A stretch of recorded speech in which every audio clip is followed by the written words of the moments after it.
Assalamualaikum, I'm Mohammed Kabir and today I will show you the knitting operation of knitting machine. Every single part and the functions and how fabrics are made from knitting machine. So let's proceed. First of all, I'll tell the quilling section. This is the quilling section. Those are the cones that are inserted. There are many count of yarns are used, polyester, mixing with the cottons. And this is a 4-track circular knitting machine.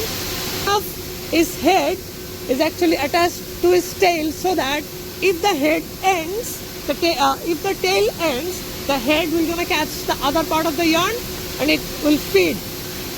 It has, the yarns are actually fed with this air gun. I'll show you that air gun. The pressure of this air gun is 5 atmosphere. All the yarns are fed into the telescopic tube. Why we call this telescopic tube? Can be extended with the required size. Those are the feeders. We call them MPF wheel. Miminger positive feeder. Those are Miminger positive feeders. Those are magnetic tension controller. Those are magnetic. The uppermost part is knit, and the fabric will be produced from this machine. Will be lycra, single jersey, because all of the feeders have lycra. Part then which will be called as full feeder lycra. Those are spandex or lycra fabric, and those are the lycras. It is 30 denier. The lycra is 30 denier. It's much more thicker than we expect. Those are the yarn cones. I don't know the exact count. Probably 28. The spreader. I'll show you that. This is takedown roller, and this is a fabric spreader. And this machine is producing fabric in tabular form. Amount of dust, look at that. There are all needles, and there is lubricating section where we have to lubricate from this gating the needles so that it doesn't deteriorate. And there is this sensor is a fabric detecting sensor so that the fabric doesn't drop. It's called set off. There is a fan which removes the dust so that the dust cannot accumulate on the needles and damage the machine and the process. These are the regulators. It controls the stitch length partially and manually. These regulators increase the cam's difference. Variable dia for quality, VDQ pulley, it controls the GSM. Just একটা combo আর কি, design একই, same একটা কাপড়ে একটা combo হয়ে যায়। এগুলো হচ্ছে পিগমেন্ট প্রিন্ট। আচ্ছা, ঠিক আছে, কোনোটার কেএন থাকে, কোনোটার আশো প্লাস ডব্লু, কোনোটার আশো প্লাস, কোনোটার ধরেন হচ্ছে শুধু ক্লিয়ার, এরকমও থাকে। হ্যাঁ, আর এজেন্ট হচ্ছে 30। হ্যাঁ, এই এজেন্টটাই আপনাদের reduce. Iron the fabrics and remove excessive water from a stenter machine, and after stentering it goes through compacting machine. There is no tubes, but fabrics knitted in tube form and open width form, and the open width form actually done on, but in tube form we use this machine. Today I'm going to show you what is shearing machine and what is function. This is a shearing machine. You can see there's some excessive hairiness in this fabric. Can you see that? এখানে excessive কোনো টেম্পারেচারও দেওয়া হয় না, কিছুই দেওয়া হয় না। এখানে যদি আমি আসি, আমি একটু দেখি এখান থেকে যে এক্সেসিভ হেয়ার গুলো ছিল এখান থেকে এখন কিন্তু অনেক কমে গেছে। যে হেয়ারিনেস গুলো ছিল, I'll show you what is pitch finish? You can see is a loop back terry, and in the upper side, the front face, it feels so coarser, and it feels so hard. The hand feel is hard, and this is the sweating machine, which main function is to apply a pitch finish. Like look at that, just like that. There is some brush type plastic brush কারণে যেটা ধরো দরকার ছিল 76, সেখানে আমার 78 এ টানা হয়েছে, বেশি টেনশনে টানা হয়েছে যে ফিলগুলো উপরে থাকতো। সো প্রবলেম হয়তো কি মানুষদেরকে হচ্ছে উপরে যে ফিট করতে হতো, তো এটা অনেক ডিফিকাল্ট ছিল, এই জন্য এটা বাদ হয়ে গেছে। এটার হচ্ছে আমার 96টা ফিডার আছে, 20 গেজের একটা মেশিন। 20 গেজ মানে হচ্ছে প্রতি গজে প্রতি ইঞ্চিতে কয়টা করে নিডল আছে। 20 গেজ মানে হচ্ছে 1 ইঞ্চিতে 20টা নিডল আছে, আর এটা হচ্ছে 96 ফিডার আছে এটাতে। 96টা ফিডার মানে এখানে 96টা কোণ বসানো আছে, আর এটাকে বলা হয় ব্যাচ কার্ড। ব্যাচ কার্ডে আমার কোন 3টা সুতা, বাইন্ডার, লুপ আর নিট। আমি 3টা সুতা 3টা ডিফারেন্ট কাউন্ট। এই যে 2টাতে কটন ইউজ করা হয়েছে, TBC cotton.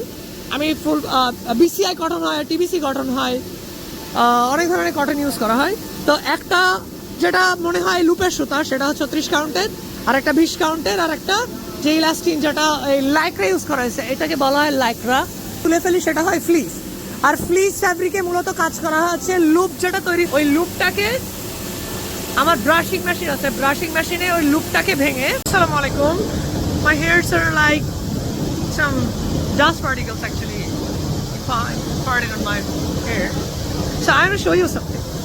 This is sweating. Sweating মানে হচ্ছে বাংলায় বলি, এটা ফ্রন্ট ফেস বা আপ ফেস যেটা আমি বলি, এটাতে একটু কোর্সার সাইড থাকে, একটু মানে খাঁচ মতো বা একটু হার্ডনেস থাকে এটাতে। আর এটা হচ্ছে আফটার সোয়েডিং। সোয়েডিংয়ের পরে এটা খুব মিহি হয়, এটা একটা পিচ ফিনিশ দেওয়া হয়। এটা আর এটার ভিতরে অনেক ডিফারেন্স, হাত দিয়ে বোঝা হচ্ছে। তারপরে আসি হচ্ছে শিয়ারিং মেশিন। শিয়ারিং মেশিন হচ্ছে আমার যে হেয়ারিনেসগুলো থাকে, রিমুভ দ্য এক্সেসিভ হেয়ারিনেস, এটা হচ্ছে আফটার শিয়ারিং, আর এটা হচ্ছে বিফোর শিয়ারিং। বিফোর শিয়ারিংয়ে কী হচ্ছে, এখানে আমি যদি দেখাই কতগুলা মানে ফাইবারস একটু উপরে উঠে আছে না, উপরে উঠে আছে, হেয়ারিনেস অনেক বেশি দেখছো হাতে এখানে। কিন্তু যখন এখানে এটা করা হয়েছে, তখন এখান থেকে যে এক্সেসিভ যে হেয়ারগুলো ছিল ওগুলো রিমুভ করা হয়ে গেছে, মানে সমান হয়ে গেল এটা। তো এটা গেল হচ্ছে শেয়ারিংয়ের কাজ। সোয়েডিং গেল, শেয়ারিং গেল। এবার ব্রাশিং এটা বিফোর ব্রাশিংয়ে আমার এই যে লুপ ব্যাকটেরির যে লুপগুলো ছিল, এটা হচ্ছে মনে হয় বেবি ফ্লিস, মানে লুপগুলো ছোট, তাই বেবি ফ্লিস। Before brush. এবার ব্রাশ করার পরে আমি দেখাই, ব্রাশ করার পরে দেখ কি অবস্থা, কতটা মোটা হয়ে গেছে জিনিসটা। আর মনে হচ্ছে ওয়েটটা অনেক বেড়ে গেছে। জিএসএম কিন্তু ঠিক একই আছে, কিন্তু মনে হচ্ছে ওয়েট একটু হেভি ওয়েট। এই যে জাস্ট এই এক্সেসিভ এই যে হেয়ারিনেসটার কারণে ওয়েভিনেসটা ফিল হচ্ছে, তেমন কোনো কিছুই না, জাস্ট ওই লুপগুলাকে ভাঙা হয়েছে এটার কারণে। তারপরে এটা আমি শিখছি, এটা হচ্ছে পিগমেন্ট প্রিন্ট করা হয়েছে, all over print, pigment print. এটা হচ্ছে সিঙ্গেল জার্সি। এটা হচ্ছে, এটা একটু দেখাই, এটা একটু দেখানোর বিষয়। এটা হচ্ছে ভিসকোস আর ল্যাক্রার দুইটার মিক্সে। এটা একটু শ্রিঙ্কেজ অনেক বেশি, মানে টানলে অনেক লম্বা হয়, টেনাসিটি অনেক বেশি, মানে দুই সাইড দিয়েই অনেক বেশি শ্রিঙ্ক করে গেল। এবার হচ্ছে 100% কটন। এটা হচ্ছে 100% কটন। এটা খুব বেশি টেনশন নাই, কারণ এটাতে হচ্ছে আমার লাইক্রা ইউজ করা হয়নি, এটাতে খুব বেশি টেনশন থাকবে না। 100% কটন এটা। আর এটা হচ্ছে ল্যাক্রা সিঙ্গেল জার্সি। ল্যাক্রা সিঙ্গেল জার্সি দেখেন কতটা সফট, 160 জিএসএম এর হয়তো, এটা আনুমানিক আমি ধারণা করলাম 160 জিএসএম এর। এটা অনেক টেনশন, অনেক বেশি, এটা শ্রিঙ্কেজ হচ্ছে অনেক বেশি, টানলে অনেক বেশি শ্রিঙ্ক হচ্ছে। কিন্তু কটনটা 100% কটন কিন্তু অতটা শ্রিঙ্ক হয়নি, কারণ এখানে আবার ল্যাক্রা ইউজ করা হয়নি। ল্যাক্রা ইউজ করলে এটা টেনাসিটি বাড়ে। এটা হচ্ছে পিকে আর ইন্টারলক, পিক বলি বা পিকে বলি, আর ইন্টারলক হচ্ছে সিঙ্গেল জার্সির মতো, আপার সারফেসে সিঙ্গেল জার্সির মতো থাকে। এই যে এখান থেকে যদি দেখি কোর্স লাইন, আর হচ্ছে আমি যদি ওয়েলস লাইন দেখি, আমার একটু ভিভি শেপ করা থাকবে এখানে। ভি শেপ করা আছে, একটা একদিকে আর একটা আরেকদিকে মুখ করে আছে। সিঙ্গেল জার্সিতে সবগুলো একদিকে মুখ থাকে আর ইন্টারলকে দুইটা দুই দিকে মুখ করে থাকে। আমি ঠিক জানি না, এটাই আমার ধারণা, আমি জাস্ট ধারণা বললাম। আর এটা হচ্ছে পিকে, যে বেঞ্জিন চক্রের মতো বা হানিকম্বের মতো বা বা কি বলে বার্ড সায়ের মতো যে চোখগুলো থাকবে, এটাকে বলা হবে আমার পিকে। সো এই পর্যন্ত আজকে যতটুকু পারছি দেখছি। এখনো আছি ফ্যাক্টরিতে। বাজে কয়টা? বাজে 5টা। বাসায় যেতে এখন দেরি আছে।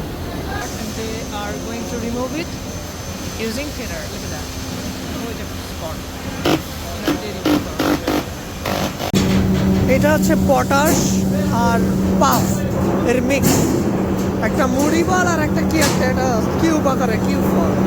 এটা দিয়ে মূলত এই